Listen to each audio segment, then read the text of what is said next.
Hey guys, thank you for supporting and subscribing. இன்றைக்கி நம்ம kitchen தேட்டரில் ஒரு பிளட்டி ஸ்வீட் மூவி தான் நம்ம ரிலீஸ் பண்ண போகிறோம். சேமியா பாயாசம். நம்ம தமிழ்நாட்டு அம்மாங்களுக்கே பாயாசம் கேசரி இதுதான் வந்து அல்டிமேட்டாக செய்வாங்க. அதுலேயும் எங்கள் அம்மா வந்து வேறு லெவலில் செய்வாங்க. ஸோ அவங்களோட சிக்னேச்சர் டிஷ் இது. ஸோ இப்போ நம்ம டேரக்ஷனுக்குள்ளே போய் ஆரம்பிக்கலாம். ஆரம்பிக்கிறதுக்கு முன்னாடி டைட்டில் கார்டில் ஹீரோயின் லிஸ்டெல்லாம் இருக்குது. கண்டிப்பாக வந்து செக் பண்ணி பாருங்கள். ஒரு 10 ஆல்மண்டும் கேஷ்யூஸும் தண்ணியில் ஒரு 1/2 hour சோக் பண்ணுங்கள். ஒரு பேனில் வந்து 2 டேபிள் ஸ்பூன் நெய் நல்லா சூடானோடனே நமக்கு வந்து எவ்வளோ கேஷ்யூஸ் தேவையோ அந்த கேஷ்யூஸ் எடுத்து நல்லா நெய்யில் வந்து நல்லா கேஷ்யூஸ் ப்ரௌன் ஆகிற வரைக்கும் நல்லா வறுத்து சைடில் எடுத்து வச்சுக்கலாம். ஸோ இப்போ அதே பேன்லேயே வந்து இப்போ நம்ம என்ன பண்ணலான்னா நம்ம ரோஸ்டட் வெர்மிசலி வந்து ஆட் பண்ணலாம். என்னதான் அது ரோஸ்டட் வெர்மிசலின்னு எழுதியிருந்தாலும் நம்ம திருப்பியும் வந்து இதை நல்லா வந்து ஒரு கோல்டன் ப்ரௌன் வர வரைக்கும் வந்து நல்லா இந்த மாதிரி ஸ்குவீஷ் பண்ணிவிட்டு நல்லா அந்த மாதிரி நொறுக்கி விட்டு குட்டி குட்டியாக நொறுக்கி விட்டு நல்லா இதை வந்து ஒரு கோல்டன் ப்ரௌன் வர வரைக்கும் நல்லா அந்த வர்மிசலியோட ஸ்மெல் வர வரைக்கும் எடுத்து வச்சுக்கலாம். இப்போ இன்னொரு பேனில் வந்து கொஞ்சோன்னு தண்ணி ஆட் பண்ணிவிட்டு அதுக்கப்புறமா எடுத்து வச்சுருக்க பாலை வந்து ஊற்றலாம். நம்ம பாலை டேரெக்டாக ஊற்றும் போது கீழே வந்து அடி பிடிக்கும். ஸோ கொஞ்சோண்டு தண்ணி ஊற்றிட்டு அதுக்கப்புறம் பால் ஊற்றி நம்ம வந்து கிண்ணோன்னா கீழே வந்து அந்த அளவுக்கு வந்து அடி பிடிக்காது. ஸோ அதுக்காக தான் நம்ம வந்து கொஞ்சோண்டு தண்ணி ஆட் பண்ணுறோம். அதுக்கு முன்னாடி இப்போ நம்ம என்ன பண்ணலான்னா பால் இந்த சைடு கொதிச்சுக்கிட்டு இருக்கும் போதே சைடில் வந்து அந்த பாதாம் அண்ட் முந்திரியோட தோலெல்லாம் நீக்கிட்டு இப்போ வந்து ஒரு மிக்சர் ஜாரில் போட்டு அதை வந்து நல்லா ஒரு ஃபைன் பேஸ்ட்டாக வந்து அரைச்சி வந்து நம்ம சைடில் வந்து இந்த மாதிரி எடுத்து வச்சுக்கலாம். ஸோ பால் இந்த மாதிரி நல்லா ஒவ்வொரு தடையும் நல்லா கிண்டி விட்டுட்டே இருக்கணும், கிளறி விட்டுட்டே இருக்கணும். அப்போ தான் வந்து கீழே வந்து எதுவும் பிடிக்காது.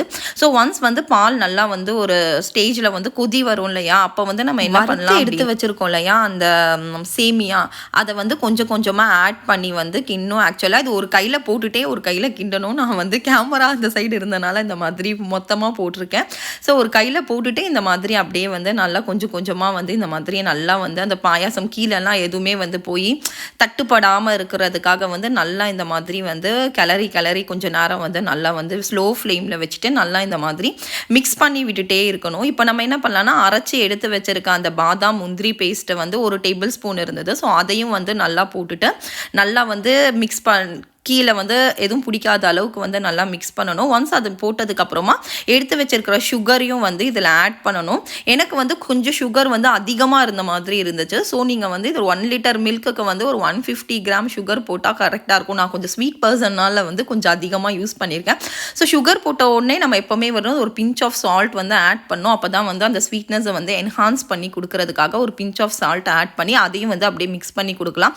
இது வந்து சிம்மில் கொச்சிட்டு இருக்கும் போதே ஒரு 4-5 ஏலக்காவை எடுத்து நல்லா தட்டிட்டு அந்த உள்ளே இருக்கும் இல்லையா அந்த பிளாக் சீட்ஸ் அதை மட்டும் தான் நல்லா பவுடர் பண்ணி நம்ம வந்து இந்த மாதிரி ஆட் பண்ணி அதையும் வந்து மிக்ஸ் பண்ணி நல்லா எடுத்தோம் அப்படின்னா நல்லா அந்த ஏலக்காவோட ஃப்ளேவர் வந்து நல்லாவே வந்து சூப்பராக வந்து ஒரு ஸ்மெல் வரும் இது மிக்ஸ் ஆகிட்டு இருக்கும் போது. இப்போ நம்ம ஃபஸ்ட்டு வறுத்து வச்ச முந்திரி எல்லாத்தையும் எடுத்து போட்டு மிக்ஸ் பண்ணி எடுத்தோம் அப்படின்னா நம்ம தலைவன் வந்து செம்மையாக ரெடி ஆயிடுவான். இது அப்படியே வந்து நம்ம சர்வ் பண்ணி ஹாட்டாகவும் சர்வ் பண்ணி சாப்பிட்லாம், இல்லை ஃப்ரிட்ஜில் வச்சு சில்லுனுமே வந்து நம்ம சாப்பிட்லாம், டெசர்ட் மாதிரியும் சாப்பிட்லாம். இது வந்து உண்மையாகவே ரொம்ப நல்லாயிருக்கும். இதோட வந்து அந்த பாதாம் டேஸ்ட்டு வந்து நம்ம போடும் போது அல்டிமேட்டாக இருக்கும். கண்டிப்பாக இந்த ரெசிபியை நீங்கள் உங்கள் கிச்சன்லேயும் ரீமிக்ஸ் பண்ணி ரிலீஸ் பண்ணிவிட்டு எப்படி வந்துருச்சுன்ற ஃபீட்பேக்கை சொல்லுங்கள். உங்கள் ரொம்ப பிடிச்சவங்களுக்கு இந்த பாயாசத்தை போட்டுடலாமா? கொடுத்துருக்க அளவுங்களை விட உங்கள் அன்புன்ற ஆயுதத்தை அளவில்லாமல் சேர்த்து சமைச்சு கொடுத்தீங்கன்னா உணவு மட்டுமல்ல உறவுகளும் உங்களை வணங்கும். நன்றி.